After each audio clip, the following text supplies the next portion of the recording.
भगवान शंकरांना पंचामृत का अर्पण करावं, त्याचे आयुर्वेदिक महत्त्व काय आहे? तर चला पाहूया. आपल्या पुराणात सुरुवातीपासूनच देवाला काय अर्पण करावं, कशाचा अभिषेक घालावा याचे उल्लेख आढळतात. आज पहिला श्रावण सोमवार आहे. आज भक्त महादेवाच्या मंदिरात गर्दी करतात. महादेवांना आवडणाऱ्या पांढऱ्या रंगाची वस्त्रे परिधान करतात. देवांच्या पिंडीवर पांढरी फुलं, पांढरेच पंचामृत नैवेद्याला देतात. या पंचामृताचे महत्त्व काय आहे तुम्हाला माहिती का?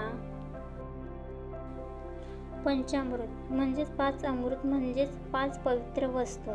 हे मिश्रण दूध, दही, तूप, साखर आणि मध मिसळून बनलेले पेय आहे, जे महादेवांना अत्यंत प्रिय आहे.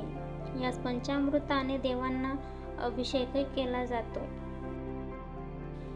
काही ग्रंथांमध्ये पंचामृताचे महत्त्व सांगितले आहे की जो मनुष्य श्रद्धेने पंचामृताचे सेवन करतो त्याला जीवनात सर्व प्रकारची सुख समृद्धी प्राप्त होते.